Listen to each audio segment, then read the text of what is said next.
Hi, my name's Jasmine, and you are listening to The Wick Files. When innocence cracks, the truth bleeds through into part.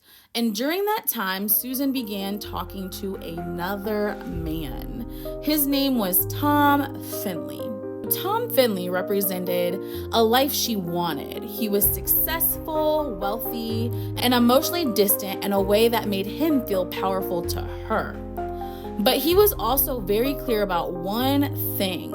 He did not want any children. And we know that Susan has 2 children. Susan was trying to build a future with Finley while still being married to David and still being a full-time mother to both Michael and Alexander.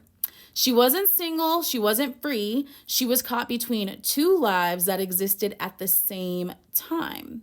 And when Finley made it clear to her that he did not want children in the future like she had hoped and imagined, it reopened every old wound that Susan carried. From the abandonment to the rejection to the fear of being unwanted, that was the moment when everything started to fall apart. On October 25th, 1994, Susan Smith was driving around Union County, South Carolina with her 2 sons, Michael, who was 3, and Alexander, who was just 14 months old. Later, investigators would notice that her movements that day did not look normal. It was not a normal routine. She wasn't just heading somewhere specific.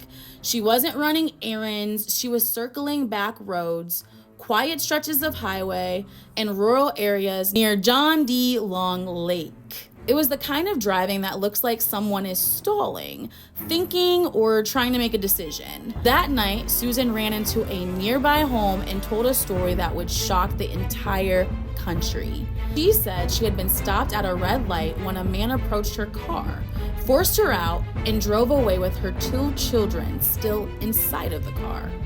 She claimed that she ran to the nearest house for help while her sons were taken. She described the person as being a black man wearing a knit cap. But when police began checking her story, things didn't line up. The house she ran to wasn't right at the intersection she had claimed to be at when the man forced her out of her car. It was farther away than she made it sound. The road she described was quiet, dark, and not a place someone would normally be waiting to take a car. There were no skid marks, no signs of struggle, no witnesses who saw anyone matching her description. However, her story was still believed.